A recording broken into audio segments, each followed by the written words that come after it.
Prepare yourself for Earthling Entertainment, the perfect blend of paranormal and pop culture, with your host, Joe Wakefield and Ryan Lang.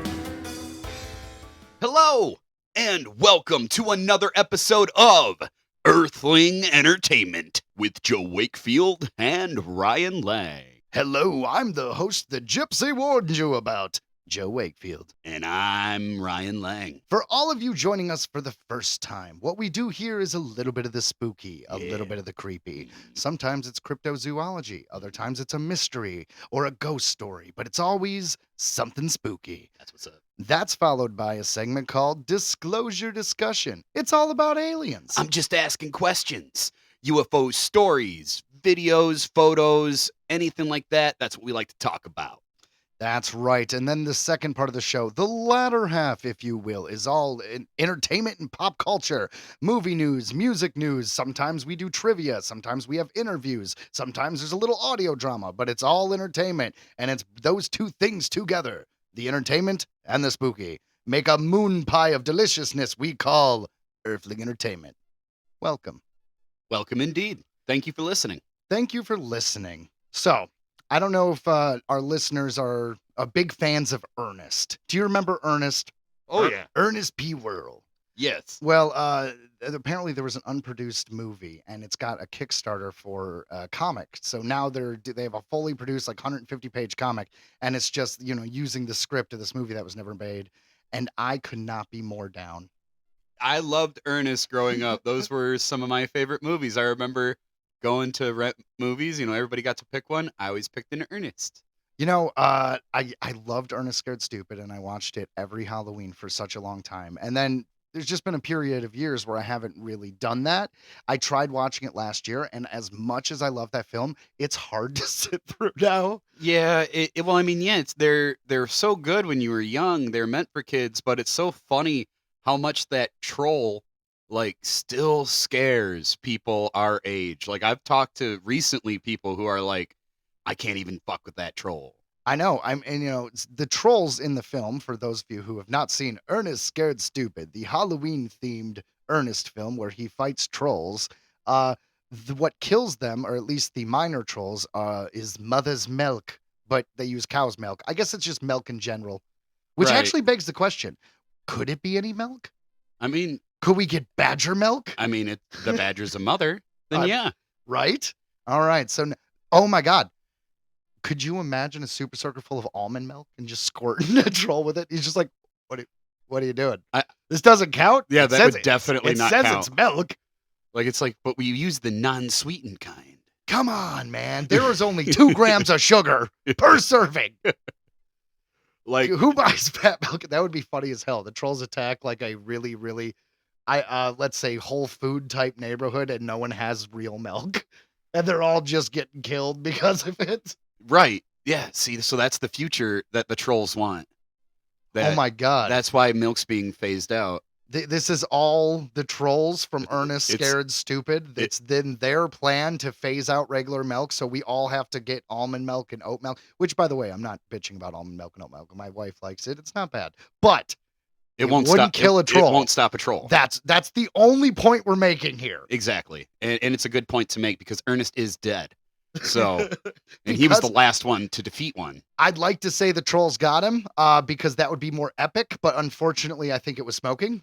Well, dude, did you see those behind the scenes Documentary? Yeah. Yeah. He chain smoking between. Chain smoking. Yeah. They're like, "Are you ready?" He's just. Well, he had the voice for it, wasn't a surprise when I heard he was a chain smoker. Yeah, dude. I can't even do it. He had such. Yeah. Well, he had he was kind of like Larry the Cable Guy, is my understanding, right? Like he had a bunch of different personalities, and then the one that everyone gravitated to was Ernest, and that became his big thing, kind of like Larry the Cable Guy. But he had a show where he constantly had different characters, and then he would bring those characters into the movies when he had those quick cuts of him as the old woman or him doing I was that. just about to say the old woman with the neck brace was Yeah. definitely my favorite one because she could just all these bad guys be like, what are you doing? What are you? And she can just walk her way through, like she's just complaining. Like, honestly, that was like one of the best characters. I don't know. I remember laughing my ass off when I was a kid at her.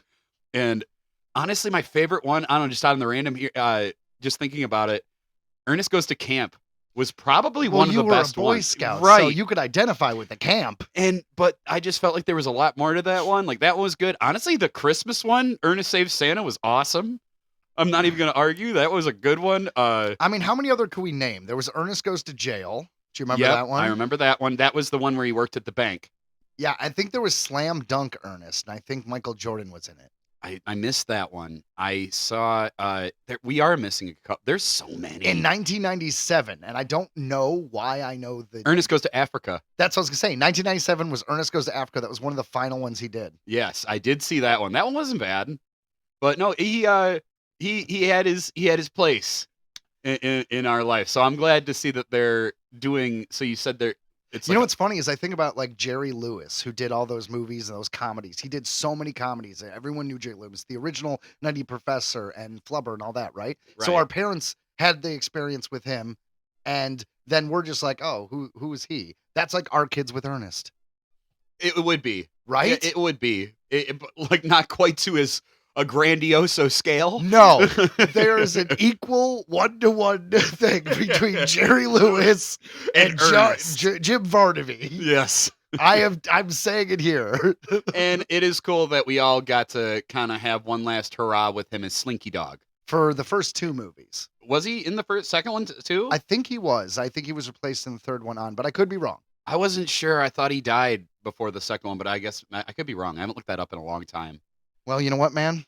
It's a mystery. And actually, that's the theme of today's show. That's right. In fact, our spooky stuff, we have 6 mysteries, and they're obviously because of the show.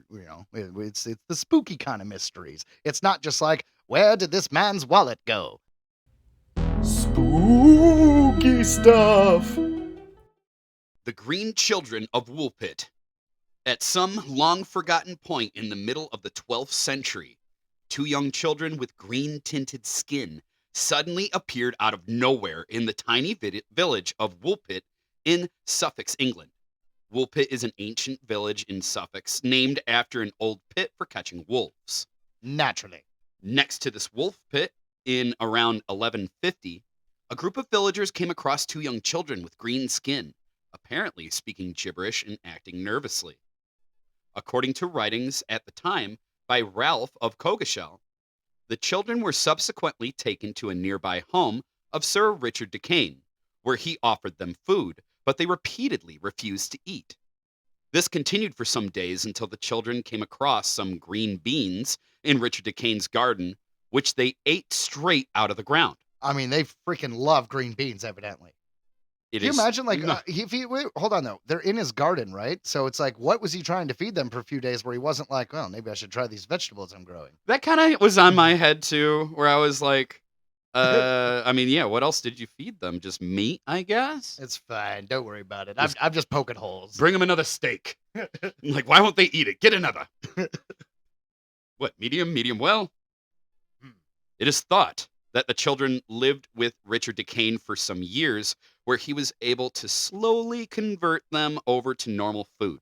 According to the writings of the day, this change in diet led to the children losing their green complexion.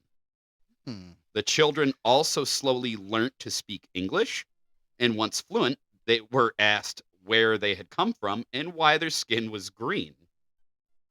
They reportedly told the villagers that they had come from a land where the sun never shone. The earth was covered in permanent twilight, and everything there was green. Which, interesting. I don't know why. I think that'd be opposite. You wouldn't be green without the sun, right? Like, well, I mean, it depends. You know, we think of plants being green, so they need the sun, but they're just saying everything is green. So, you know, things are just green. Huh. I don't know. So here is their full statement according to historizations. Historians, I think, was what I it was love this word. No, this written as historizations, and that is now a part of my vocabulary. We're gonna go with historians. Historizations. All right.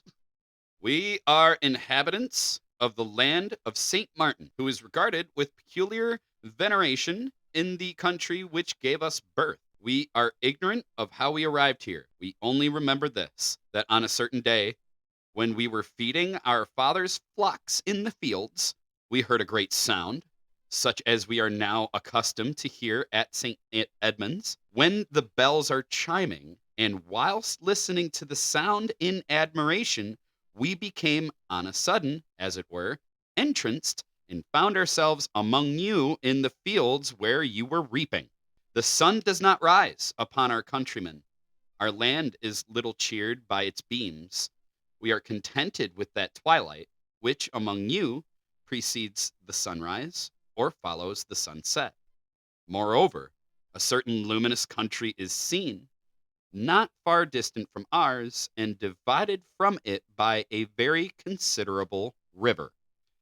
All right, so they're tending to their father's flock. They're in the field. They start hearing church bells, and then Right. they start focusing so much onto the church bells, they almost seems like they might have phased into our world. Yeah, it You know almost what I seems like an mean? interdimensional rift. Yeah, Like maybe they're not from another planet, they're from like an alternate version of wherever this is, or yeah, they stepped through the thin membrane of the dimensions. that's odd. Yeah, I mean, that's what it sounds like, right? Like we heard church bells and now we're here. Hi, Yeah, weird. need a hand? Shortly after this revelation, Richard DeCane took the children to be baptized in a local church. However, the boy died soon afterwards through an unknown illness. Okay, well, I'm sure they're unrelated, but like that would worry me a bit if I was super Catholic or Christian or whatever, and you baptize like a little kid, and he's like Yeah. dies. Like, oh shit! I guess that was the evil one. Huh. So, the girl, later known as Agnes, continued to work for Richard DeCane for many years before marrying the Archdeacon of Ely, Richard Bear. According to one report, the pair had at least one child, so the bloodline may still live on. What do you think? Did these children arrive from an underground world where the native inhabitants are all green? What about another dimension? Maybe a different planet? Unfortunately, at this point, all we can do is speculate. Yeah, I mean it was like 1,000 years ago. Can't really ask anybody. I don't know. This one, it was always one of my favorites because, you know, the skeptics say that maybe the green skin was due to like malnutrition Right. and they came from like, a different country. So them speaking gibberish may have just been the locals not understanding that language. And I guess all that tracks, but their description of where they come from does not sound like another country. It sounds like a different world. I'm just saying. It does sound like a different world, and this happened back in the 11 friggin' hundreds, so who knows? Who That was knows? a long time ago. Yeah, well, not quite as long ago is our next mystery. Take it away, Ryan. The Mary Celeste. On December 4th, 1872, travelers in the Atlantic Ocean just off the coast of Azores, a few hundred miles west of Portugal, came across the Mary Celeste. The Mary Celeste was a Canadian built ship that was owned and registered by an American merchant brigantine firm. It had been filled with valuable cargo and was supposed to be on its way to Europe at the time. About a month before, on November 7th, the ship had left New York City with a plan to go to Genoa, Italy. It had a full stock of alcohol that it was going to drop off in Genoa, expensive provisions that were still on the ship when the Canadian brigantine de Gratia found the Mary Celeste floating off the Azores. All right, so like, yeah, you'd immediately think that maybe they were boarded by pirates and the shit was stolen, but all Right. all that stuff that they were gonna take, all the valuables were still there. Right, so that doesn't make any sense. Yeah. The creepy part was that when the De Gratia came up to it, they found absolutely no human activity on board the Mary Celeste. The alcohol stocks were full, and the crew provisions were equally full, suggesting nobody was starving to death or anything like that. All right, so it wasn't a situation where they were freaking out. Maybe jumped for it. Right, maybe. Who knows? Or maybe a siren or something. A siren makes sense. That's why everything would still be there, to be fair. If there was a siren singing and they're just like, oh, they get drawn off the ship. Not saying sirens are real, but that's a logical explanation. And Ish. that would be really specific. Like, I want to know, like, were there lifeboats? Were those still there? I wonder. I think one lifeboat was missing, but keep reading. Furthermore, all the crew's personal belongings on the Mary Celeste were left completely undisturbed, but the crewmen who were supposed to be working the ship were nowhere to be found. Every last one of them was missing, having vanished without a trace. The ship's log didn't give further clues either, with its last entry having come 10 days earlier. It was even more bizarre that the ship was still seaworthy and still floating just fine. It had been under partial sail when the De Gratia found it, and interestingly, its lifeboat was missing. So one was missing, you're right. But with nothing else gone and the ship showing no signs of having been battered about in a storm. The men who had crewed up in New York to work on that fateful voyage of the Mary Celeste were never heard from again, and nobody knows what happened. Was it mutiny, piracy, an insurance scam by the ship's owners seeking to salvage its goods and needing to kill the crew to make it happen? The mystery will likely live on forever. And that is odd, right? Like, because there is a weird thing with crime on the water, isn't there? Like, they say, like, when murders happen on a cruise, like, it's really hard to solve it because it's like you have to figure out where, whose waters it was, like, who's responsible. Well, then at the end of the day, it's most like, waters are international waters. Like, right. Most waters, it doesn't belong to anybody. There's no laws. Like, right, yeah. right. And, like, so it's just like, so shit on the water gets a little fucky, is what I'm saying. Like, well, I don't think anyone's worried about laws back then, but I think I think their ghost ships just happen. Right. Like, there's many disappearances. Bermuda Triangle. Remember that movie Ghost Ship? I do. Like, the first part of it's good. The first part of it's good. That's it. I liked the movie. It was a silly movie. It wasn't terrible. It's a ghost story. It wasn't terrible, but like, yeah, just the beginning was the coolest part. Well, spoiler alert, everybody gets just chopped in half. Yeah, in the opening scene of Ghost Ship. So cool. Very good movie. All right, man. Well, if you got nothing else to say about the Mary Celeste. I'm going to go ahead and say that I love these kind of stories just because, yeah, the mystery of the open water, who knows what the hell happened. Well, it's everyone being gone with the food on the table, and like that's the part that always freaks you out. It's like, you talk about Roanoke and the same thing. It's like people, everything was set up to like normal lives, and it seems like they just disappeared. Yes. And there's probably a logical explanation for a lot of these, but they might not all be logical explanation. It might be an illogical explanation, if you will. It could be. Maybe it was aliens. It's always aliens. Could be aliens. Maybe they all just got like a weird cult mentality in the middle of the water, and all of them are just like, all right, it's time. No, they could have just lost their shit and jumped off. Yeah, it's totally possible. Exactly. Huh. So, all right, let's move on to mystery number 3. The mystery of the Grateful Dead deaths. Huh? When you think of Grateful Dead, the last thing on your mind is probably murder, man. However, several eerie incidents and disappearances have been associated with Grateful Dead-related events over the years. Bridget Lee Pendell Williamson, for instance, vanished in 1996 at the age of 23 while following the Grateful Dead. And Douglas Simmons was last seen at a Grateful Dead concert in 1990. Then, in 1993, Mitchell Fred Weiser and his girlfriend, Bonita Bickwit, went missing while hitchhiking to one of the band's concerts. Well, I mean, that's a little sketchy.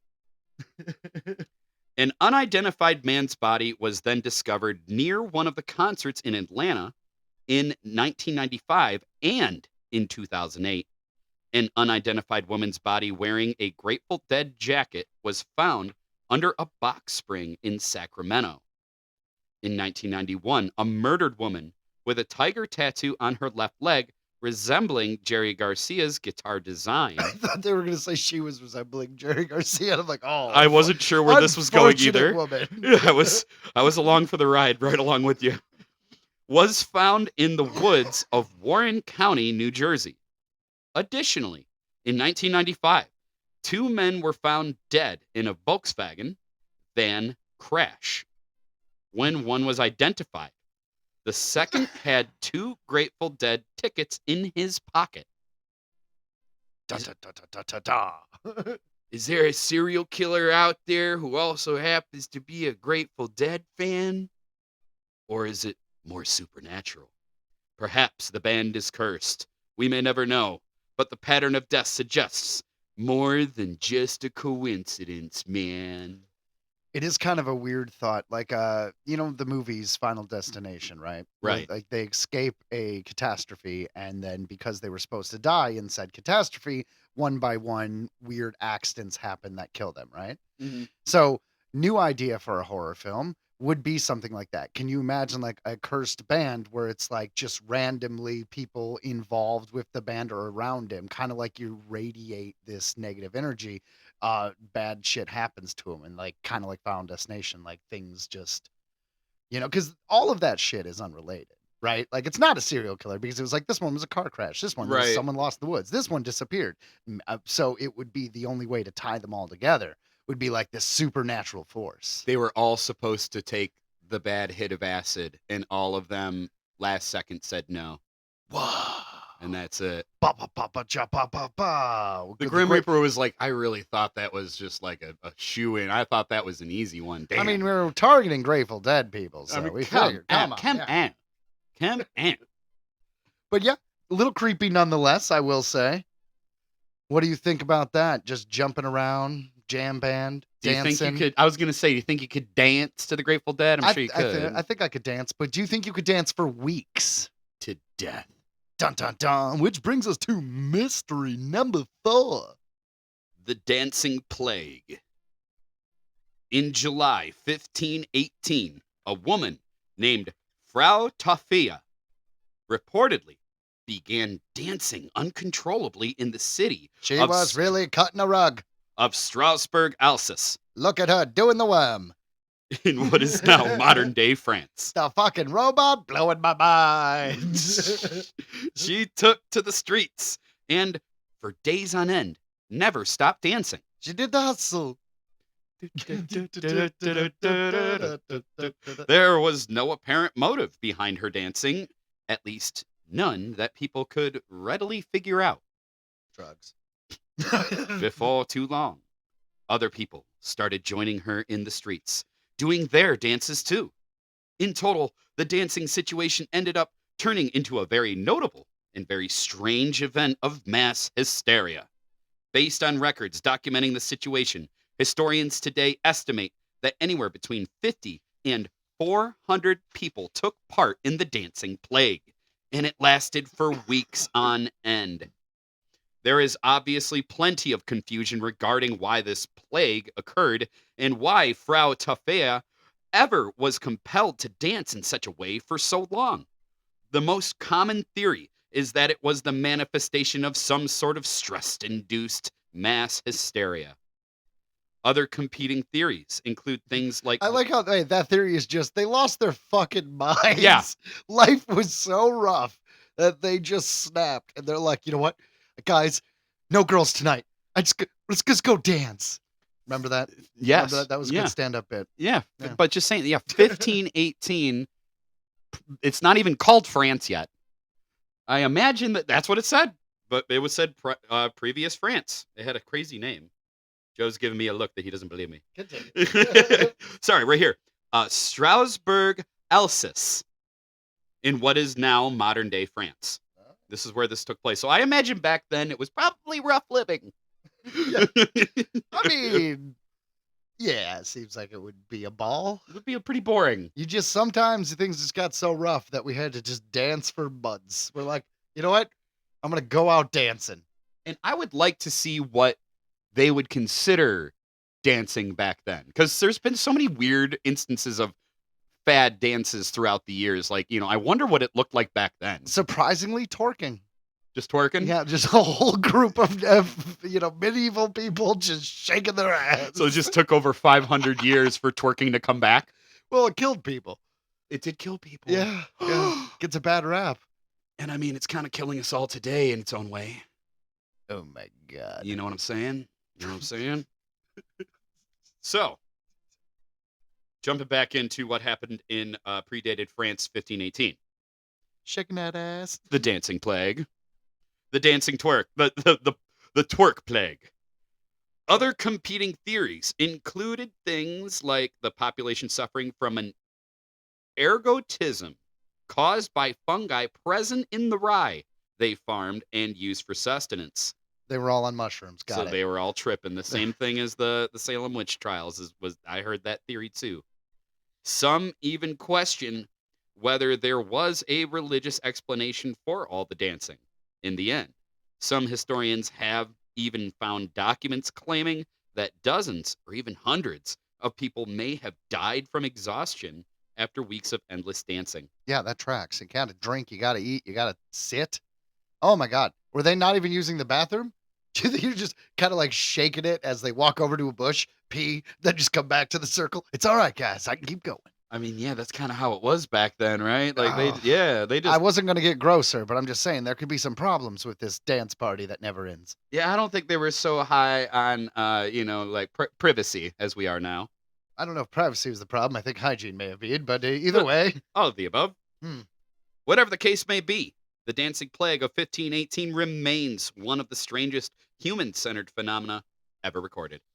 Yes, yes. A mystery indeed. A mystery indeed. You've heard of that one before, you said. I have. I've heard of that one. That was, I believe that exactly happened. It was just people lost their shit and they were like, "F this."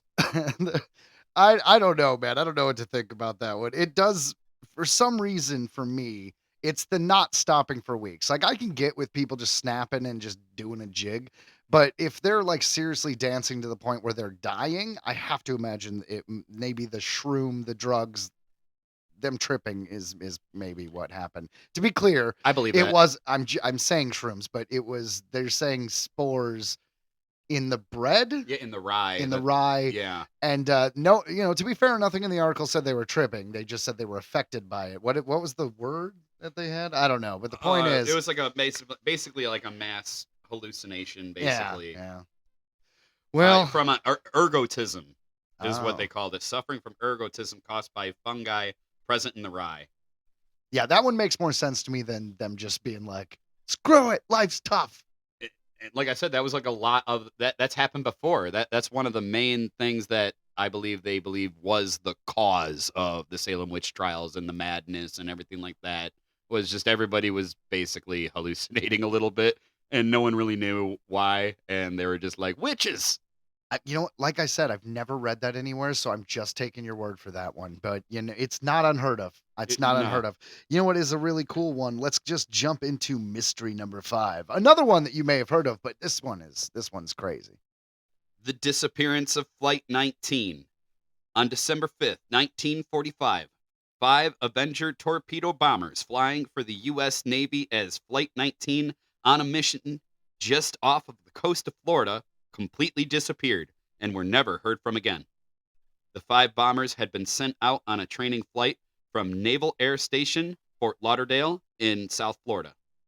At some point in the flight, though, the main navigator in the first plane became disoriented as to where the group was going, and they lost track of their direction heading back to the mainland. Tragically, the planes were never seen again, and all 14 men who were flying as part of the crew on those 5 planes that day were lost forever. To make matters even worse, a Martin PBM Mariner flying boat was dispatched to go search for the men on a recovery mission, and it too was lost, along with its 13 crew members during the search for Flight 19. That sucks. I mean, really, yeah, anyone, the rescue people disappear. The Bermuda Triangle, man, everyone just disappears. Because I believe this is where it was. I believe they flew over the Bermuda Triangle. That is a dark, dark day I'm for saying everybody back at the port. Just Should we send another ship? right? Like, what do you do? Oh, man, yeah, that guy got fired. So, Whoever is in charge. so there have been many theories about what happened to Flight 19. Some say the tricky situation in the Bermuda Triangle was the thing that caused those planes to disappear. The tricky situation. Right. You know, that Bermuda Triangle's a shifty one. Now that's what I call a sticky situation.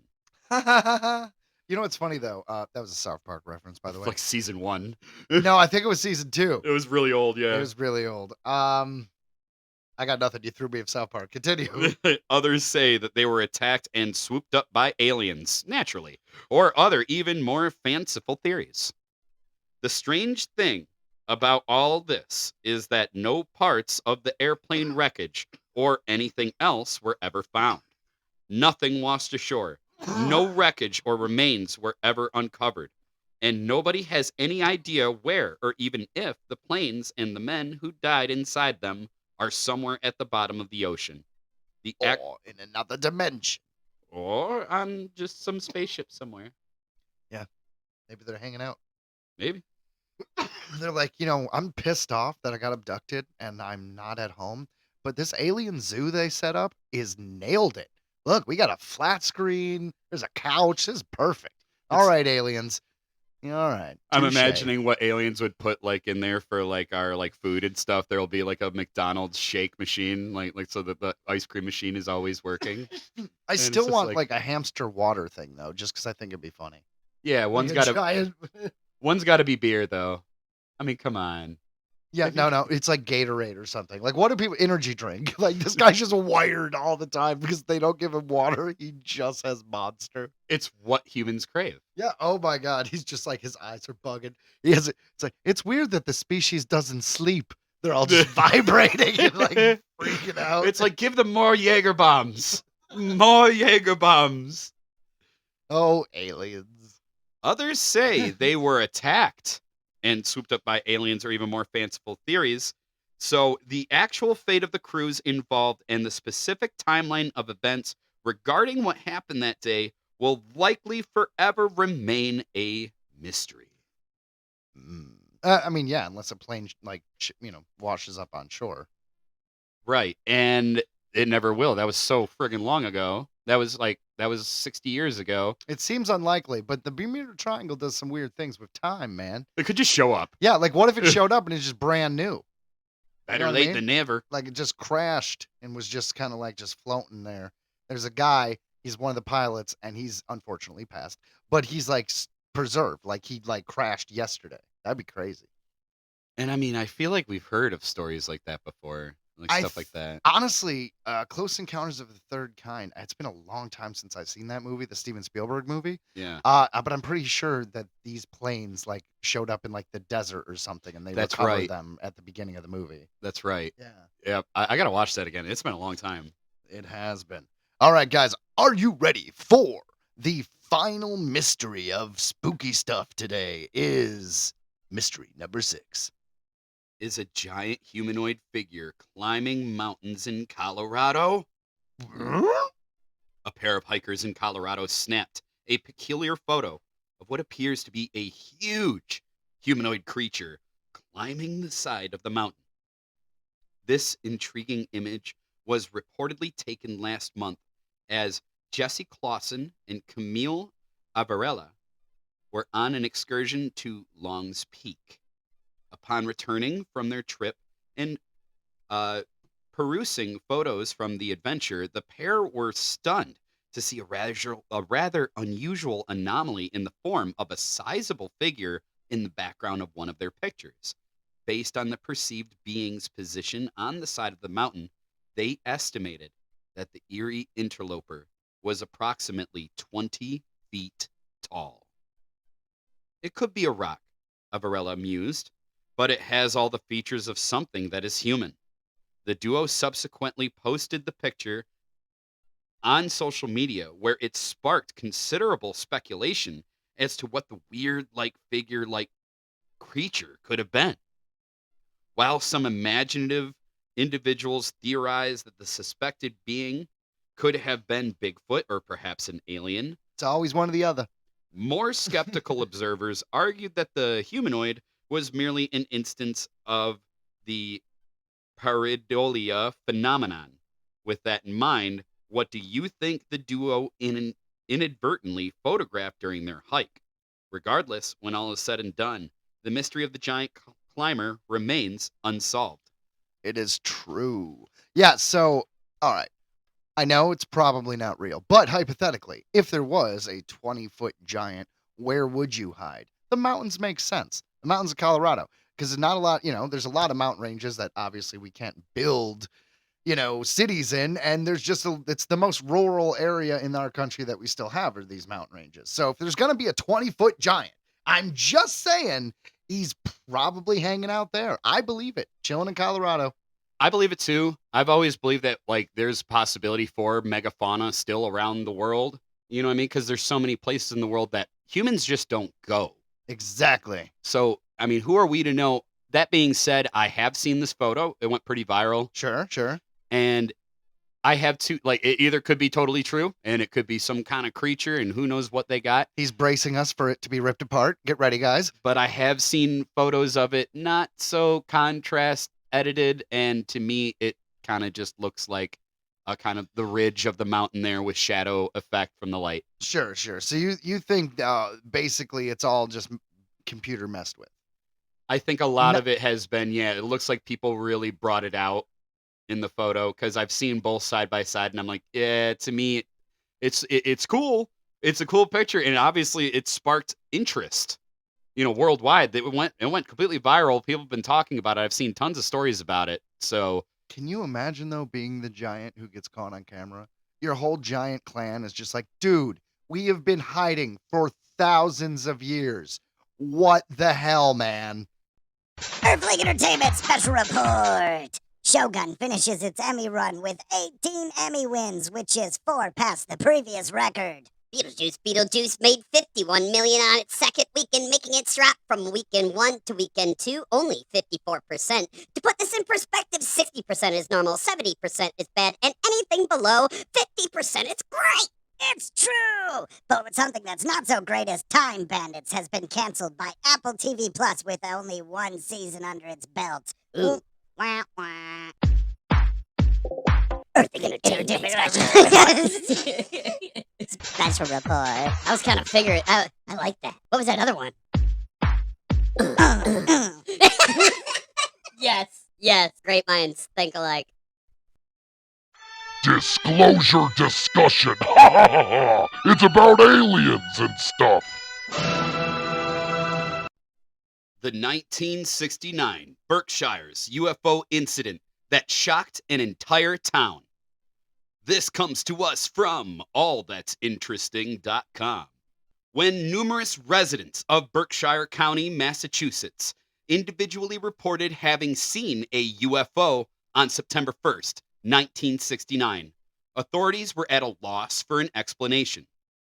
This wasn't a lone sighting induced by sleep deprivation that could be easily dismissed. It truly appeared as though something uncanny had occurred. On the evening in question, residents spotted lights above Sheffield in the southern Berkshires. Many of the witnesses said that the lights were fitted to an unidentified disc-shaped craft that was maneuvering in unprecedented ways. Some witnesses claimed they lost track of time as they gazed with stunned fascination at the object. All right, so all classic things. Saucer lights, loss of time. Perfect. Check. Thomas Reed was 9 years old at the time. In the car with his mother, brother, and grandmother that night, the family noticed a group of glowing orbs dash out of the roadside trees. Reed claims that something astounding happened when, heading home, his family approached Sheffield Bridge. It came to a stop off the right side of the road, he recalled, of the glowing orbs. Everything got really calm. It was like being in the middle of a hurricane. There was like a barometric change in pressure. It was just like a dead silence.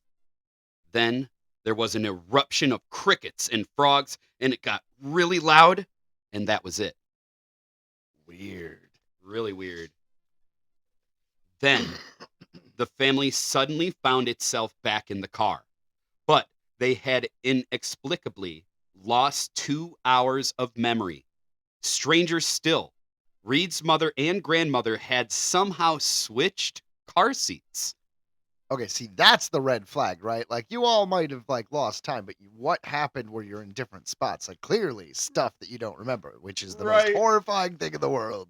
And then once again, why does that just sound like an irresponsible alien? Like, Frank, you didn't put him back the right. What the hell? He's an intern. He doesn't get paid. Quit making him do the important shit. It's like, I erased the memory. You're supposed to put him back in the right spot. Gah! I told you to take a picture. You always need to take pictures. Any good production assistant and any art department will tell you that you take the pictures. That's right. That's what I'm saying. So, despite any tangible evidence of the Berkshire's UFO incident, Reed has remained steadfast in his account. He said over time, the family regained some memory of the incident, including having been inside a hangar-like facility with other people. Okay, well, now it sounds like you were abducted by the government. Yeah. Usually it's not a hangar with a bunch of other people. Seems like there might be an experiment that we might not know about. I was about to say the plot thickens. So he says, "We encountered something," said Reed. "It was definitely not of this world. This hangar thing we were in was huge. It was larger than a football field. This hallway we had seen was circular with a Y configuration almost to control the flow of traffic. This one room had a bowed-in wall that was rounded." It's important to remember that Reed was only one of dozens of people who reported witnessing a UFO in the Sheffield area that night. Some were adults who called into the local radio station to report the sighting. Others were children who began drawing UFOs in class. There must have been 20 or 30 sketches that were drawn by children in our 4th grade class from what they saw, said Reed. They hung underneath in the class board in Sheffield Center School. More than one of those hangs in the Roswell Museum today. That's actually pretty cool. That's really cool, yeah. Those the drawings. People don't realize the significance of this. And so it wasn't just us. So, I mean, that's a cool story. Anytime there's a mass sighting, it leaves more credibility. Because a bunch of people saying the exact same thing, it's harder to write off. Yeah, you can't just write. Yeah, I agree. So that totally happened, in my opinion. And evidently, yeah, if they're really getting some true memories back, they were even possibly abducted, which is crazy. They could have been. The recovering memories through hypnosis is tough because it's easy to suggest things without even meaning to. So, that one's a little, it's rough. It's tenuous is all I'm saying. It is. It does make you think. Does make you think. Well, we have another one here if you want to jump into that. So, number 2. The Pascagoula alien story that saw 2 fishermen subjected to experimentation. It was October 11th, 1973, when Calvin Parker and Charles Hickson went fishing on the banks of Pascagoula River in Mississippi. At first, when Parker saw blue lights reflected in the water, he thought police had come to instruct the two to leave. A big light came out of the clouds, Parker recalled. It was a blinding light. It was hard to tell with the light so bright, but it looked like it was shaped like a football. I would say, just estimating, it was about 80 foot. It made very little sound. It was just a hissing noise. So that's rare. Usually we don't even get any noise. Yeah, or it's like a light hum. But I guess a hiss and a hum is kind of semantics. Maybe it's like the water hissing from the energy of the ship or something. I don't know. Maybe. Parker then claimed that 3 legless creatures floated out of the vessel toward him. He described all 3 as having mitten-shaped claws. While one was necklace and gray, the other appeared to be more feminine. When one of them tried to wrap its hands around Parker's neck, his natural response of fear oddly subsided. Yeah. It must have been some kind of trance or some kind of drug because Yeah. yeah, I wouldn't be calm if there's a creature I don't recognize trying to choke me out. No. Says, I think they injected us with something to calm us. Clearly. I was kind of numb and went along with the program. Parker alleged that he and Hickson were taken aboard the alien vessel and experimented on.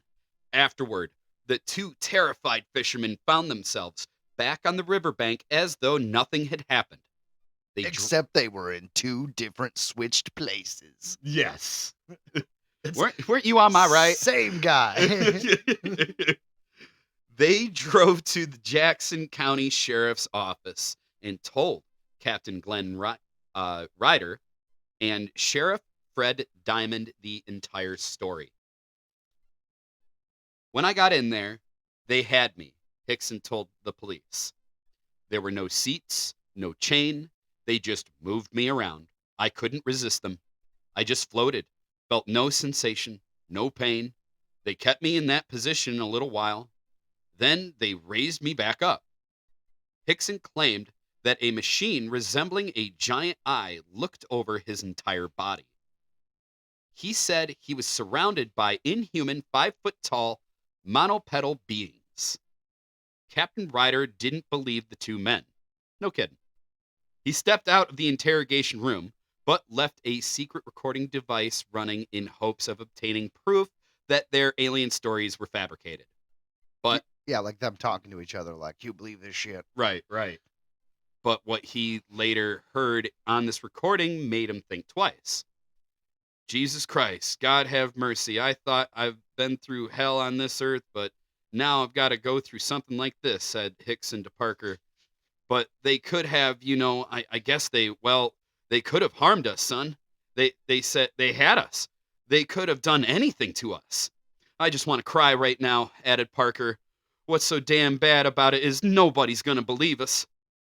With no physical evidence of their abduction, Calvin Parker and Charles Hickson's alien story remains a mystery. Parker stayed quiet about the event for decades, but after Hickson's death in 2011, he wrote a 2018 book on the matter. Its publication prompted others to come forward, claiming that they too had seen a UFO that night. It makes me feel pretty good. I'm not the only one who saw something, he said. Most of these people are credible people. Hell yeah. I mean, that's another hard one. Like it's so crazy to do. Like you'd be fighting with the fact that you think you're crazy, but you also like you have to explain that something went down, and it's like, how do you do it without getting yourself in some kind of thrown up in a nut job jail or something? Like they put you in a padded wall. It makes me think about like all the people who don't come forward, and it's like, yeah, I do get that. Like I do get that you saw some shit that no one's gonna believe, and some people don't want to be on the History Channel to be interviewed as like, this has happened to me. Some people do just want to be like left alone. It's scary. And that's why I think it is so important that we've been seeing UFOs and talk about it being normalized lately, because I feel like, you know what I mean? Like the stigma is kind of going away. So like if you see something, you're less likely to have your whole entire life ruined by trying to explain what you've seen. Well, that's true. I definitely think there's less stigma now for anybody, right? Like you're probably not gonna lose your job. You're just gonna be like, oh, Bill, he saw a UFO once. Right. Yeah. And that'll be that. Yeah. Like there will be some people that'll be like, he's nuts, or there will be some people that'll be like, oh, he saw it, and that'll be that. Like, yeah. For the most part, I imagine. I hope so. I guess if people put up a stank, like if you were, I don't know, hypothetically, were like a school teacher, and then someone pissed off at the school board said some shit, maybe you can get fired for that. Teachers get screwed. I don't know. If my kid came home and was like, my teacher said he saw a UFO, I'll be like, that's awesome. I'll be like, we have a lot to talk about on parent-teacher conference. I was like, going to say, parent-teacher conference just got more interesting. All right. Like, Joe, your son's kind of struggling. Yeah. Fuck that. So you saw an alien? 100%. Let's chat. Right. 100%. Aliens everywhere. Aliens in There pop are culture. aliens everywhere. Yeah, there's even aliens at the VMAs now. I'll be darned. Hey guys, are you ready for music mumbles? I am. Music mumbles. Sabrina Carpenter makes out with an alien during Short and Sweet 2024 VMA's performance. Finally. This comes to us from RollingStone.com. The singer who performed a medley of Espresso, Taste, and Please, Please, Please is nominated for Artist of the Year. I'm not making fun of her at all, but if you put those three things together, it's almost a sentence. It's the same thing. It's almost Yeah. a sentence. Like, please, please, espresso, please, please, taste please. Taste delicious. Please, please, please taste espresso. Ooh. All right. The summer of Sabrina Carpenter was Wait, can I felt. say something before we continue? The reason why I know this person exists is not from her being a singer. It's because she was in the sequel series to Boy Meets World, is the best friend in Girl Meets World, which I did not watch, but I was aware of because I loved the original show. And it was just weird for me that like this year everyone's like, she's a pop star. And I'm like, huh? So that's what she's been doing. All right. I feel like just me being like such a narrow-minded metalhead for so many years, like I just like naturally am so out of the game when it comes to pop stars or people like that. So I'm usually I learn about a lot of people here on this podcast. Like I've never heard of this person before this. That's funny. Well, apparently a big deal, but only for like the last 10 minutes. There we go. The summer of Sabrina Carpenter was felt all the way in outer space.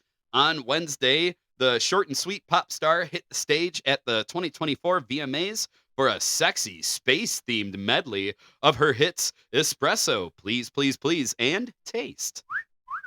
Carpenter started her performance with Please, Please, Please, while hanging on a swing next to a giant moon person in the air. She was muted as she sang the motherfucker line in the chorus. We could say it here. That seems like a weird note, but fair enough. Carpenter quickly flew down to the main stage to a space-themed set as she serenaded Taste to an astronaut and blue alien, whom she shocked the crowd by sharing an elongated kiss with the extraterrestrial. Carpenter ended her performance surrounded by dozens of astronauts to perform her hit Espresso. Yeah. I just like coffee. I like coffee. I'm just a fan of coffee. Who isn't? Her next album should be Americano. Yes. Like tea. Yes. Tea Ooh, bag. no, that's for her. That's for her, like, more intellectual years. Yes. Yes. She's like Earl Grey, her final album. That actually sounds like an album. Yeah, totally. Cyndi Lauper, who won a Moon Person at the first VMAs. Wait, what? Oh, okay. This is what's fucking you up. A moon person is the statue, the trophy you get, and MTV gives you, because you know how their mascot is the moon guy with the flag. Yes. Yes, so they're calling it a moon person. I That's... just thought I was reading it wrong. No, you're not. So, Cyndi Lauper, who won a Moon Person at the first VMAs, presented Carpenter's performance, celebrating the success of her album. Get ready to hear the entire place say motherfucker, said Lauper. Are we allowed?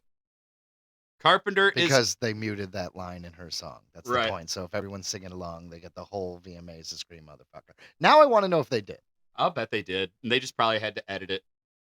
Oh, Cyndi Lauper. Carpenter is up for 7 awards this year, including Song of the Year, Best Editing for Espresso and Song of the Summer, Best Art Direction, the Best Direction for Please, Please, Please.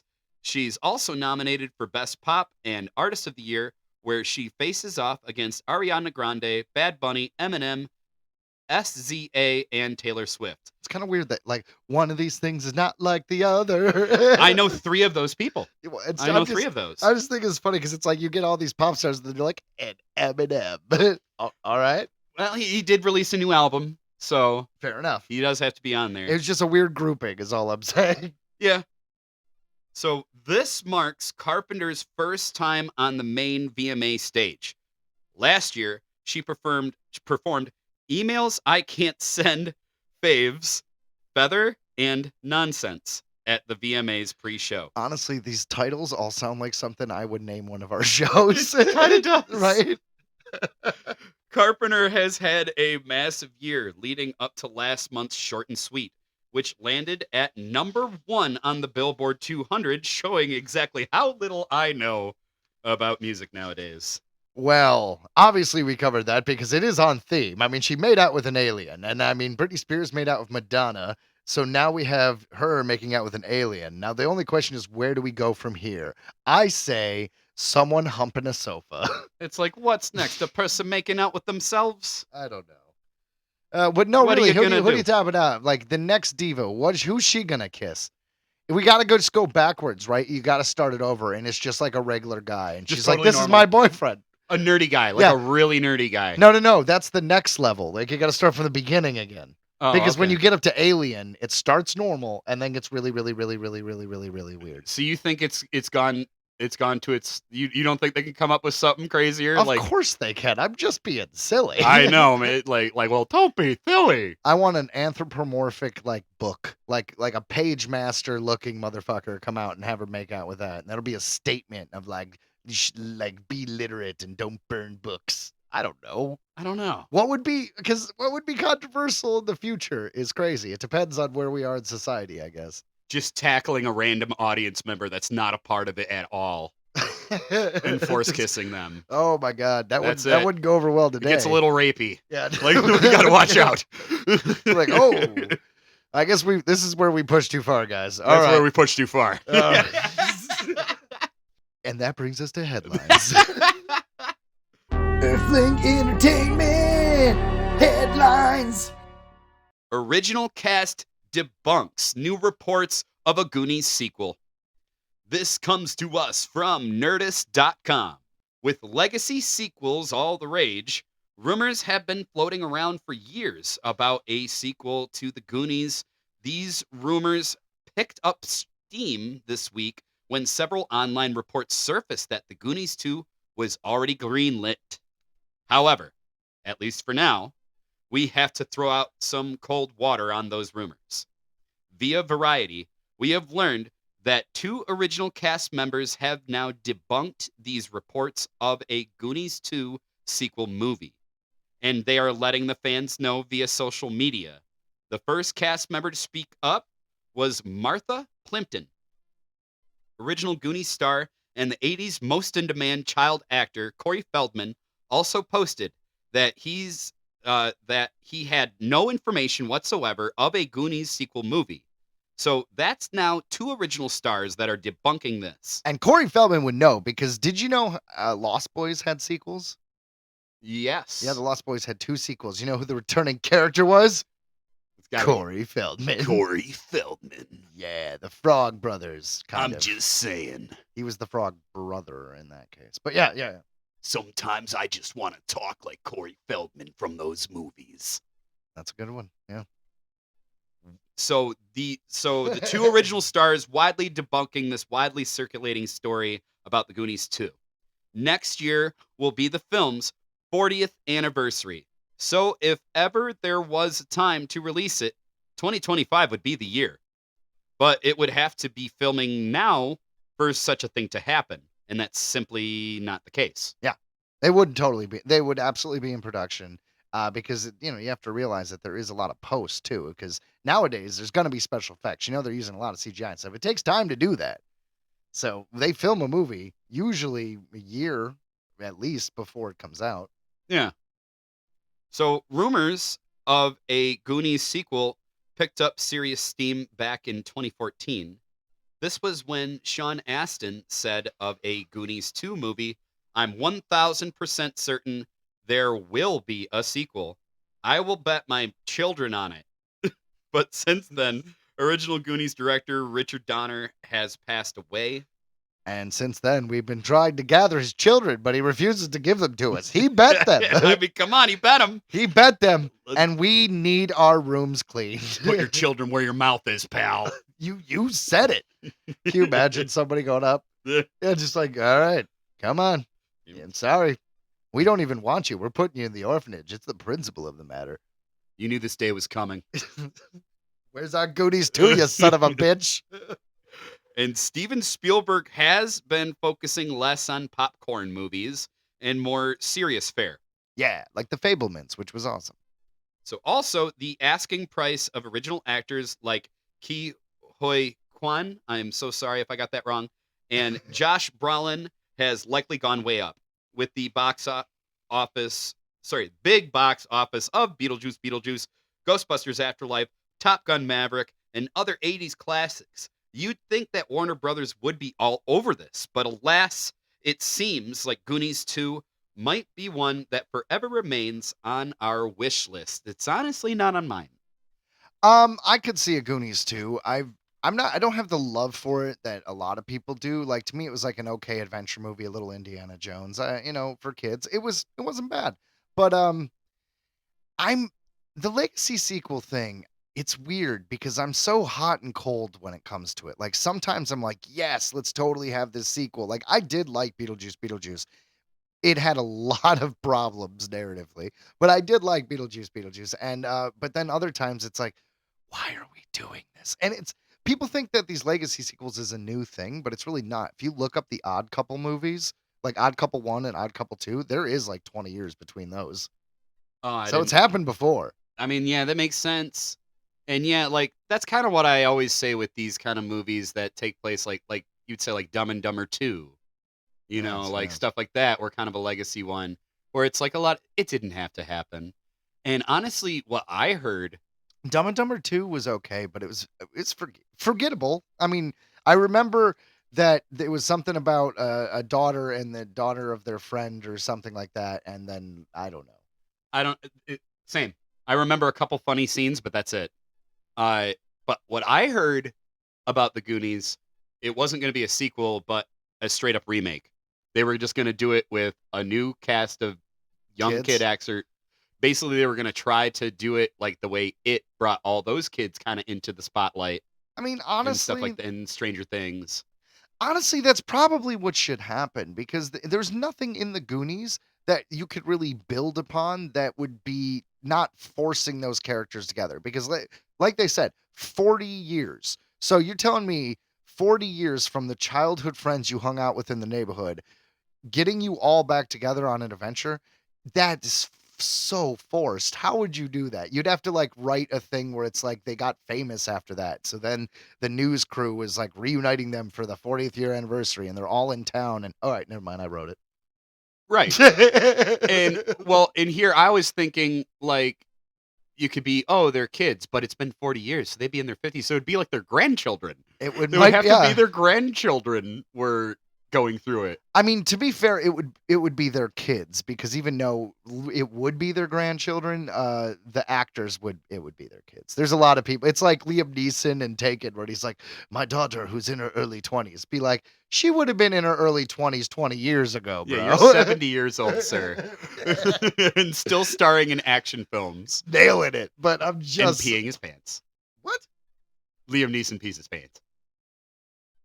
I've seen multiple photos. What are you talking It's about? a total thing. He's known to get his drink on, and Is he that a tends to be a meme? little incontinent. What are you fucking talking about? I'm just saying, the photos are out there. Peeing your pants is cool. Consider me Miles Davis. That is Straight a up. good Happy Madison reference. I want to say I have no idea about what you are talking about. You might be absolutely correct. I won't say you're wrong, but I'm not I will throwing no say shade. It is in what a it is. world where AI can now make pictures of anything, where I have seen a Fair enough. T-Rex at a grocery store. Fair enough. Fair enough. I heard things.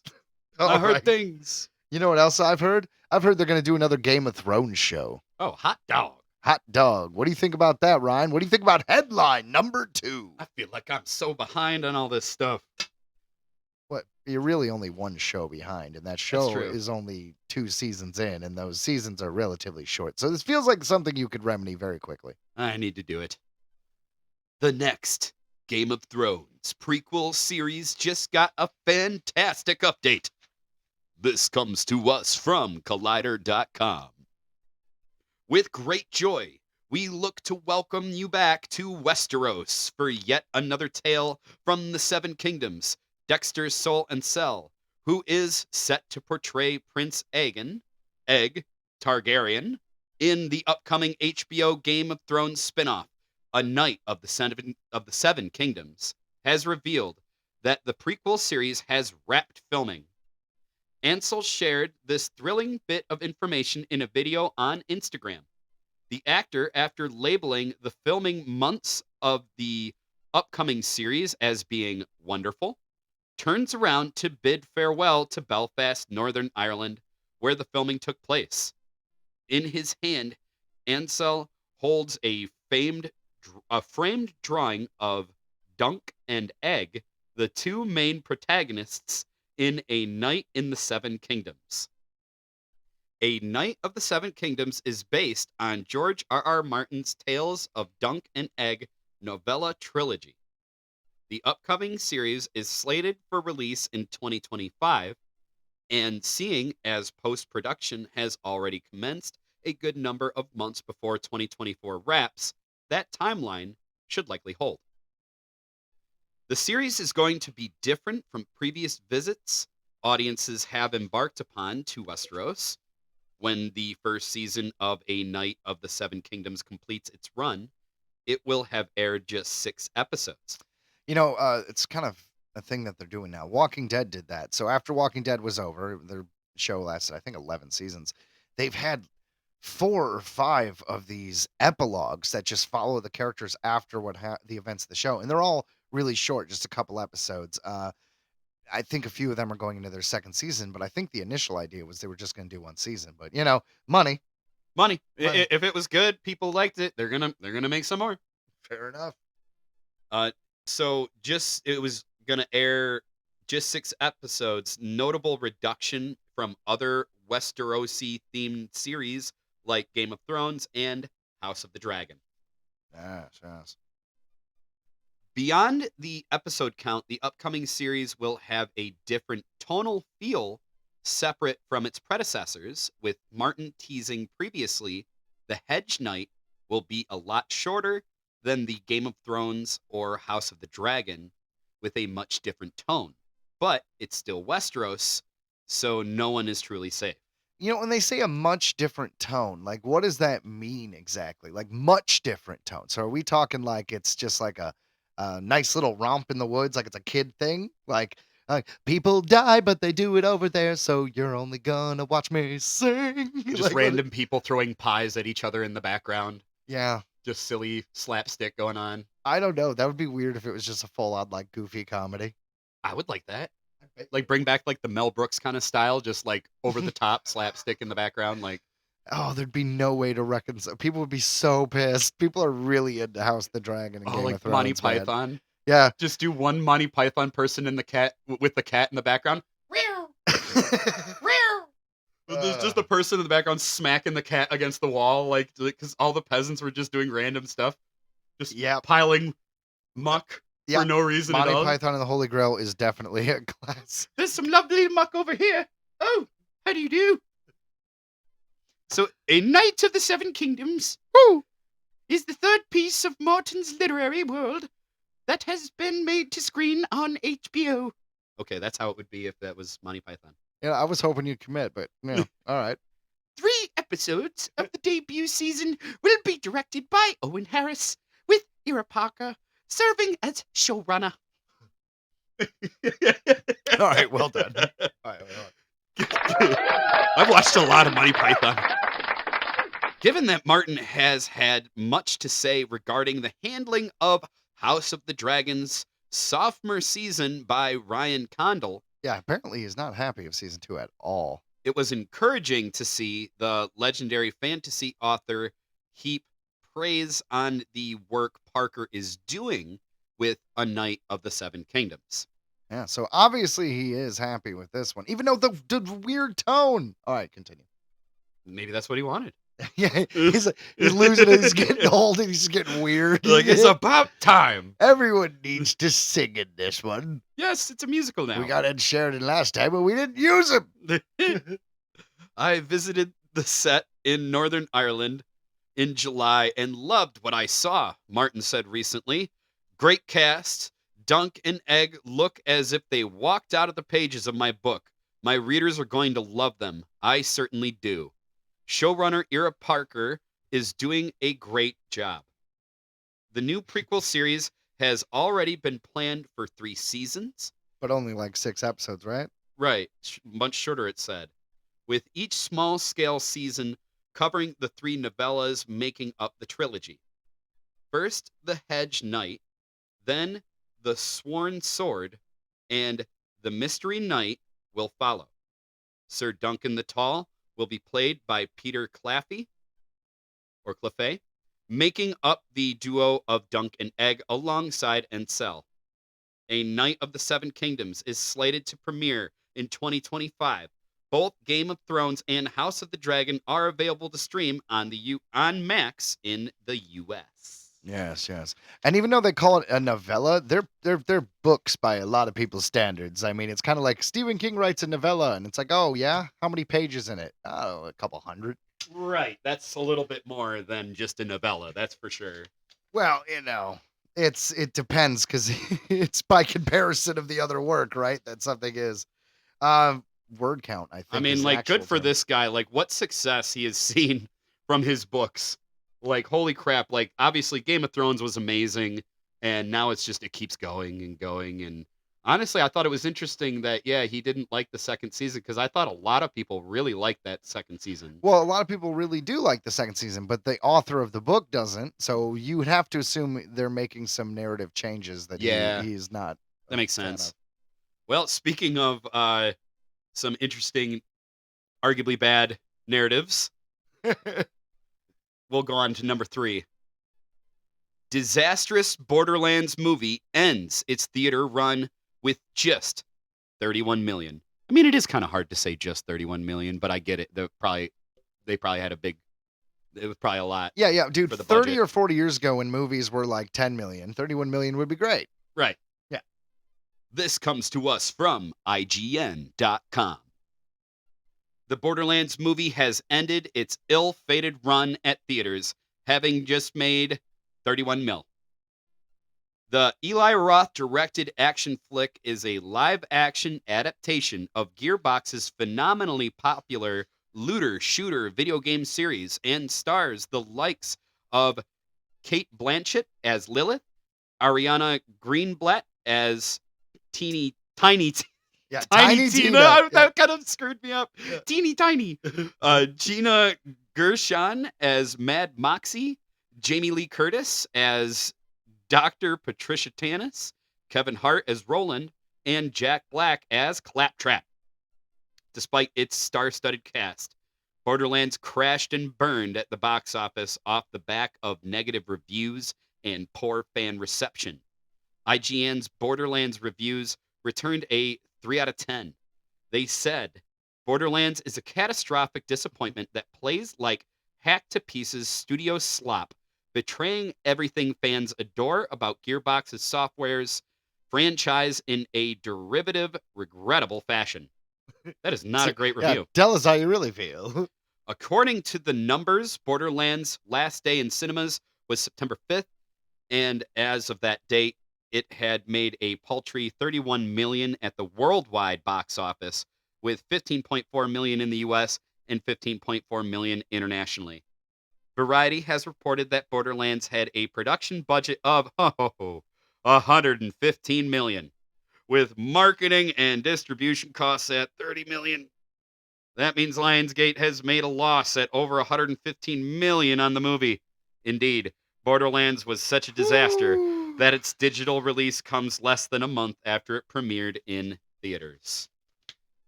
Yeah, it's actually going down as one of the biggest flops in Hollywood history.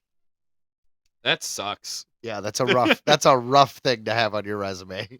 But I hate it. It really falls. We could just toss this into the bucket of video game to movie or series adaptations that just they don't do it right. Just do it like the darn game, and everyone will be happy. Like, you've got everything right there. It doesn't make sense. It Well, should be easy. They are two different mediums, right? Like a game is an experience that you're playing as the character, right? So if you cast somebody who doesn't feel like the character you were playing, then sometimes people have a problem with it. That's why the Halo series didn't go over well, is because Master Chief took off his helmet and started talking, and people were like, "That's not Master Chief." And at the end of the day, have some perspective on what you're doing.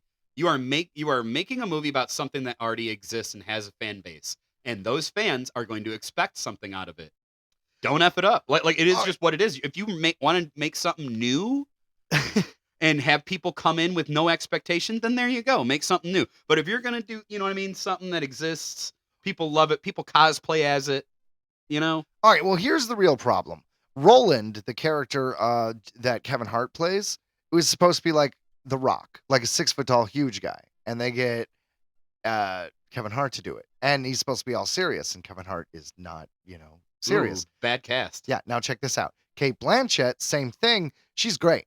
She wins Oscars. She looks the part. The problem is she's about 20 or 30 years older than the character in the game.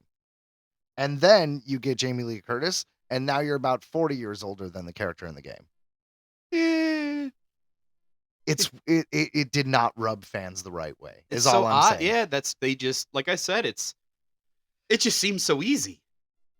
Like, and what's with, I don't know. I want to see new actors myself. Like, well, you don't Ariana Greenblatt, I do like. I think she did a good job as Tiny Tina. She was in the Barbie movie. She was in Love and Monsters, a few other films.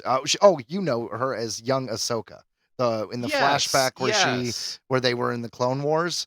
That was Tiny Tina, the Ariana was it Greenblatt? Yeah. Yeah, and she was something else too, and her other role. Gamora. She was Gamora. Yes, that's right. She was young Gamora. Thank you. Yeah. That was it. Yeah. So she did a good job, but even her, because I didn't play the game, so spoiler on that. But I'm just saying, like, even her, I thought was good, but other people were like, she's miscast. So there you go. And that's what I'm saying, man. You got to be, maybe remaking something that has a fan base already wasn't for this guy. So Lionsgate revealed plans to bring Borderlands to theaters all the way back in 2015. What followed was a 9-year development cycle that saw the project slowly accumulating A-list talent that confused core fans of the video games. While big names had players intrigued, many questioned whether some of the casting choices lined up with the characters each actor would be playing. Those concerns grew when fans got a glimpse of a suited-up cast and learned that writer Craig Mazin's name was removed from the film's credits. Yeah, he's like, I'm out. The writer was like, I do not want to be associated with this anymore. Oh, no. And it's probably when that happens, it's usually because he wrote a script, they filmed the script. For whatever reason, there was problems. Maybe the studio didn't like it. Maybe things didn't play as well as they thought.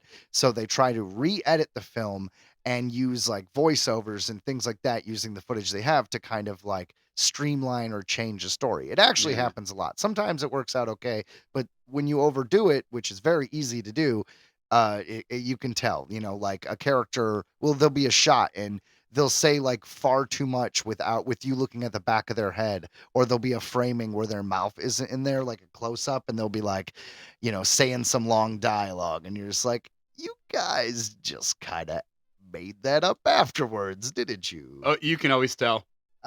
You can, yeah. The Borderlands movie then went on to open to less than positive reviews from critics.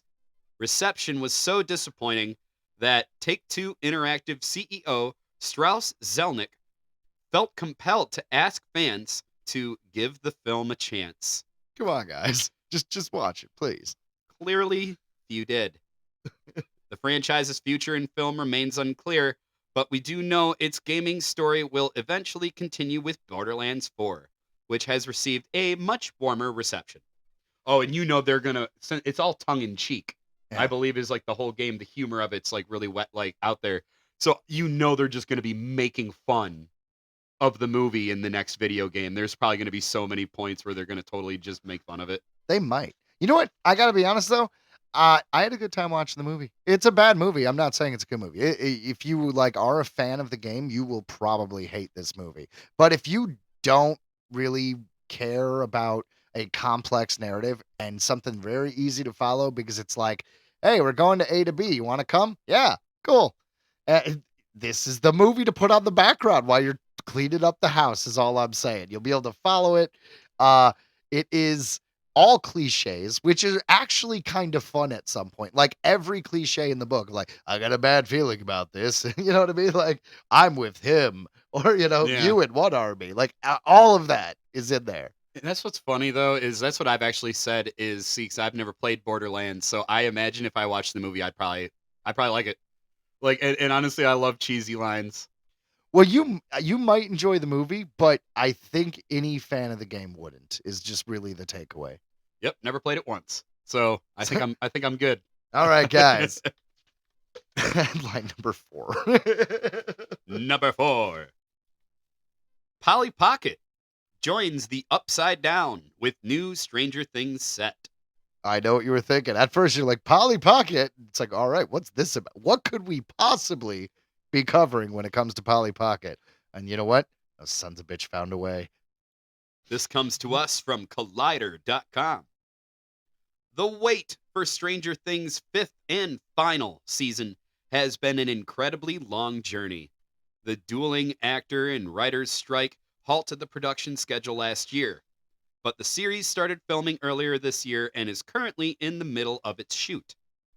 We've slowly been getting little teasers and handful of behind-the-scenes photos of all our favorite actors, characters on the sets.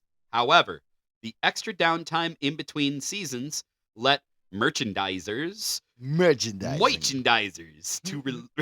to release an endless amount of new products tied to the popular Netflix horror series. Oh my God, it's true. I have so many. I have books.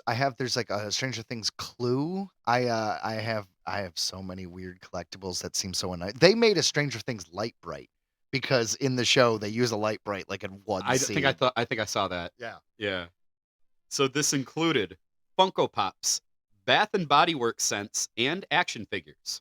Now Mattel is getting back in the Stranger Things game with a new Polly Pocket or Mighty Max themed. Mighty Max is I was better. gonna say Mighty Max is better.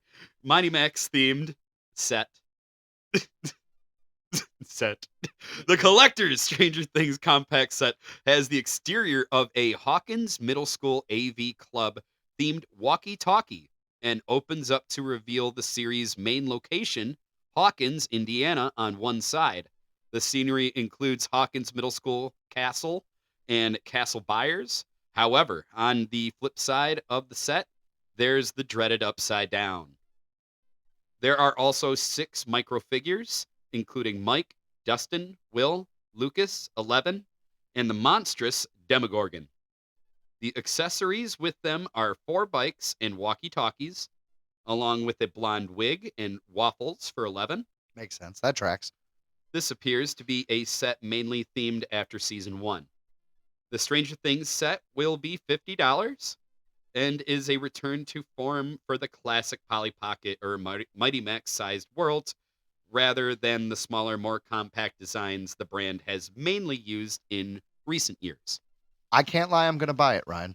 I know you will. I will absolutely buy the Stranger Things Polly Pocket, and it'll be prominently displayed in my library. Oh, we're going to play with it first, though. I don't know. I'm a sucker for those little miniature like play sets. And I get it. It was a moment in time. I mean, you could romanticize and be like, they'll come back, or I'll have my kid play with these toys. They're not going to give a shit. There'll be some hologram version of it that is way different. Just like our parents were disappointed that we didn't want to play with whatever, I don't know, 1970s board game. Well, I take that back. Your dad's 1970s board game we found in the basement was pretty awesome. It was pretty epic. Do you remember the name of that one? Wasn't it Scam? I don't Or remember. was it? It was something. I just No, remember- the real game of life. Oh, I don't know. I just remember we had to lose money, and then you got busted by the cops because you were trying to smuggle things. It was called Scam. yeah, And you had to get money, and you basically became like Scarface. You had to go to different countries to get certain drugs and stuff, and you had to smuggle them back. And there was just such a chance of getting caught. And oh man, the 70s, man. we would get so far, I remember, in the game, and then we would just lose. It was a hard game. It was fun. It was basically like a drug smuggling is a hard monopoly. game, Ryan. Yeah, dude. Anyways, my kid's not going to play with Polly Pocket, even though I'm going to buy it and display it in my library. And that is the recap. Thank you. My kids love miniatures. They'd eat that shit up literally. Really? Oh yeah. Oh man. Eh. Do they still make like little play sets like that? I mean, I know they're not as popular, but I mean, back in the day when Mighty Max, Polly Pocket in the 90s, they were big. Everybody did one. Like I remember there was Ninja Turtle ones. There was for a while there, any IP you wanted, you can get a little play set for. They do remember the old knight set that we used to have, like that every kid had, where it was like the little drawbridge and it was on a bunch of like little fat, like little knights. They were like not miniatures, but they weren't big. I think they it was were like Play School or like Playmobil something or like that. something. They now make Batman stuff. They make tons of different things that are all like that. And you can buy those, like the castle. You can buy little sets like that. So it's not quite miniatures, but they're not quite full scale either. They're Well, you know what they do? Do you know those little people that are coming with the trucks and stuff for your like toddler? yeah. Well, you can buy movie themed little people. If you go into my kid's room right now, we have Stranger Things little They people. do. We have Ted Lasso little people. We got Ninja Turtles little people, and just weird IP. We even have because my wife thought it was funny. We have RuPaul and 2 drag queen little people in there, Hey. and it's just I'm like, for a second there, I'm just like, this is the most eclectic group because we have like the Brooklyn Nine-Nine thing, and I'm like, wow. These little people are so diverse and have so many different jobs. That one's a cop. That one's a baker. Yeah. I couldn't help but think of like my kids' version of Toy Story would be dope. It would be. They would be a whole community, man. It totally would. It totally would. And I got to contribute Alf. You did. So Alf will come alive. So Ryan brought me a 1980s Elf puppet, like straight from It is a old. dusty basement. But you could tell it's never been washed because the hair may be dirty, but it is not all bunched up like happens when that fake fur goes through the dryer. Yep. So I would call this puppet pretty darn close to mint. If I took it to a dry cleaner or something, we'd be in business. But he's just gonna hang up on my curtain pole right there. Yep. For some reason or another, we went on an Alf kick, and I found and 'Cause I he's an happened to alien and I life form? literally happened to find Alf in my parents' basement, and I'm like, Excellent. well, this is gonna live in Joe's collection now. Yeah, you know, as weird as I was questioning whether or not to do this story, and now that we've done it, I just don't know why I was questioning it. This is the topics people want to hear about, Ryan. That's right. That's right. Speaking of topics people may want to hear about, this one is for you, bud. This our final headline of the day, all for you. Star Wars headline. Donald Glover thinks Star Wars has become a little too serious. Wants to make Lando fun. This comes to us from IGN.com. Lando star Donald Glover thinks Star Wars has become a little too serious and wants to bring fun back to the galaxy far, far away. Glover told the Wall Street Journal he believes Star Wars needs to be fun and suggested recent films have veered away from that. He wants to use his character Lando Calrissian's status as a scoundrel to create a fun film that people can relate to. I just want it to be fun, Glover said, when asked what one thing he wants to bring to Lando, which was originally announced as a Star Wars story spin-off show, but is now being developed as a movie. Yes. Because we always say on this podcast that Star Wars kind of just deserves to be a movie. Sometimes the ones that are movies that they try to make to series kind of gets clunky. So I'm glad he gets a movie. I just rather see movies. Me too. As a Star Wars fan myself, I think it's important that there needs to be fun being had. It's very hard to have fun right now. It's tough because there are very serious things happening, and those are the only things that connect us, weirdly. So I get why things are serious, but part of the human experience, I believe, is we have a responsibility to have enjoyment. And I just feel like we're lacking in that department. Star Wars, I love it, but sometimes it can be super serious. Sometimes it be like way too serious. Everything that has to do with the Skywalkers is like so serious.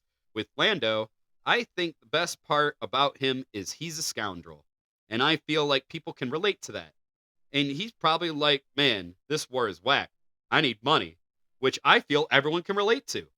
I want to bring fun to Star Wars. I just want it to be fun for like the 20th time in this article. Well, you can tell it's funny because when people do interviews, sometimes they do just ramble a little bit, and it seems normal when you're there, and then you see it written out, and you're like, "Oh man, I sound like an idiot." I know I'm guilty. I'm guilty on this podcast. I ramble. I think we all do sometimes, man. And but I do get what he's saying, because the Star Wars sagas, drama is kind of what brings the movies, kind of builds your story. You want drama, but they're like I used to say in film school, like it's great that you want to make Godfather. It's cool that you want to be an Oscar winner, and I think you should do that if that's what you want. But there is room in this world, in this industry, for the guy who just wants to make Dude, Where's My Car because it's funny. I love a dumb, fun movie. Like a stupid, fun time is so fun to me. I agree. I've always enjoyed those, and there's room for both. And I think that's what he's trying to say, Donald Glover here. He's trying to say, obviously he wants his movie to be fun, Right. but he's trying to find a way to find that balance of a good time where people don't have to feel dragged down by the drama. And it doesn't have to be super complicated either. Honestly, a good story is a good story. Well, heist movies can, obviously heist movies can get complicated, but just the idea of here are our people, we need to do this goal, and that's the movie. We're going to get the friends to do it. We're going to work out a plan. We're going to execute the plan. There'll be, at one point, the plan won't go right, but it'll all solve itself at the end. Movie. Yes. So, Lando has no release date, but it appears to be actively being worked on. As Glover mentioned previously in the interview that he and his brother Steven, who are co-writing the film together, meet up to talk about it. That's cool. So he gets to actually co-write it. Yeah. The project and his brother, they're working on it together. I didn't know. That's crazy. The project has otherwise fallen in and out of obscurity since it was first teased in 2018. It's a bit of time ago. Disney announced a show that would be made in 2020, but went quiet until Lucasfilm president Kathleen Kennedy told IGN in 2023 that the company was still talking about it with Glover.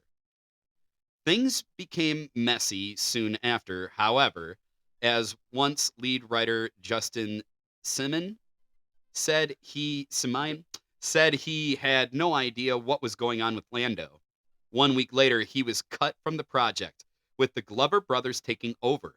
Disney allegedly didn't tell Simon about this, however, and he was left to find out online. Ooh, something that required a true grieving process, he says, to overcome. Yeah, it's never a good sign if you don't hear anything. Oh, that sucks, though, but I am excited to hear that the dude who's acting is actually, helping write it, because he obviously has such a passion for it. Sure. I don't think this will ever happen. I don't think it. I got to be honest, and this is going to sound kind of cynical. I don't believe a fucking word that Lucasfilm says anymore. Do you know how many movies they said would come out?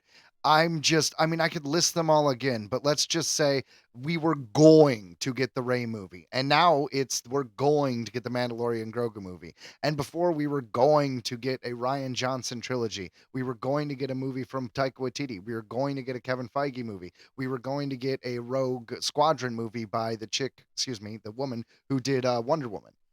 So all those movies haven't happened.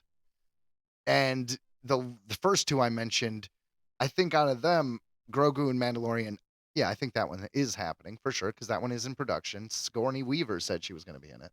Okay. But I just don't believe Lucasfilm anymore, man, because out of everything I just named, now we're talking about a Lando movie? No. You know what?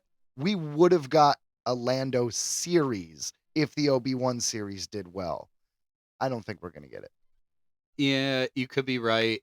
And I tell you, I'm going to bring up the one thing I always bring up. I know there's got to be one ace in the hole in their back pocket that they're working on, and they'll never leak it. If it ever leaks, it'll probably doom the project, because it's so Revan from Knights of the Old Republic, the bad guy from the first Knights of the Old Republic video game, Revan. Everybody wants it. I've seen so many fake posters about it, and everybody says that Keanu Reeves should play Revan. And honestly, that tracks for me. I could totally see it. That would be cool. I don't know if Revan is officially canon in Star Wars yet, but Disney takes the stuff from the Old Republic all the time. Yeah. For instance, HK87. well, Thrawn was not canon until they got Timothy Zahn to write new novels into canon. So Revan could totally show up. Oh, I guarantee it. I guarantee it because it's such a good story. And it's like, even though we all know it, as long as they just stick to the story, it's so fucking good. And it's, that would be so cool to see them actually like going out and finding the star maps, having to go and help the Wookiees with this whole revolution against the slavery. There's so much. But here's the thing, you got to remember, every time there's a movie based on a comic or a movie based on a book, it's very rarely directly adapted.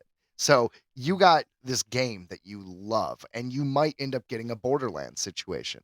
You might get Revan, but it's not how you want to see him in a situation where is not what you. So it might be a case of careful what you wish for. Right, because they could also just do.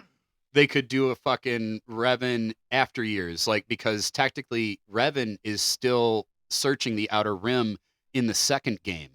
So technically he's still out there. So it would have to be the Old Republic unless they want to do time travel shenanigans, which I guess they could do. No, I think they could just pick up with him in the Outer Rim, and they could do something totally different if that's the route they wanted to go. But I would love to see the original game, a complete original story, each world, each star map. I would love to see it on the big screen because I think that it would just be so effing sick. Yeah, I think you're right, but narratively, I don't think the games would adapt itself to a good 3-act structure. So in that case, I'm going to say the opposite of what I normally say. This might be better as a show. Because if you do an episode for each star map, like you said, or each planet in that star map, if you will. Oh, okay. I never thought about it that way because I'm not a big series guy, but you know what? You're not wrong there. You're not wrong. That could work. I could see that working. Hire me, Disney. Please. It needs to be done right. I'm just saying. Well, that's it, man. Holy moly. We don't have a single other headline for the day. No, other than in the future, we're going to be adding some more Tattered Tales. Yes, so I'm excited. Yeah, starting next month in October, the things might change a little bit, but the plan right now is the 4th week of every month, we will have a segment somewhere in the show, haven't decided where yet, of Tattered Tales.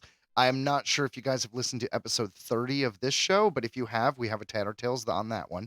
And what those are they're short audio dramas between 15 and, let's say, 25 minutes at the longest.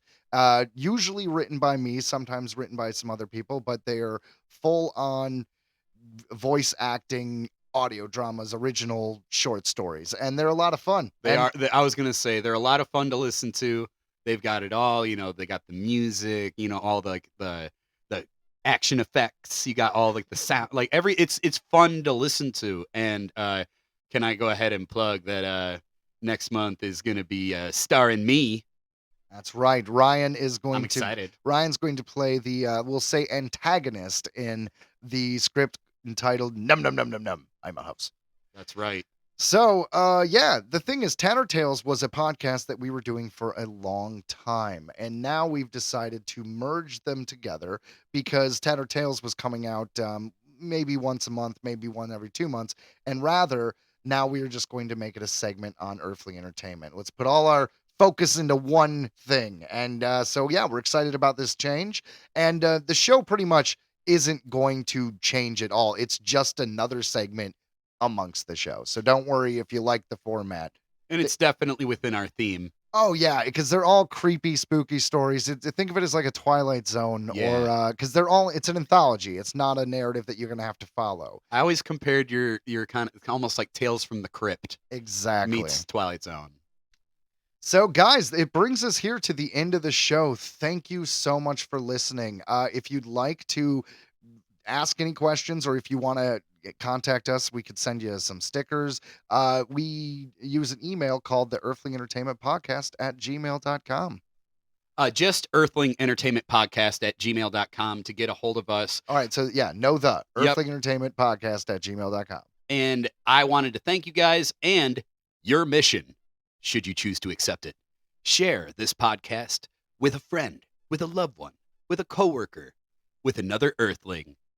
Thank you. Absolutely, guys. So if you're a new listener, If you're an old listener, thanks for being here. Please download the episode. It always helps us out, and we'll see you next week. That's right. See ya. Goodbye.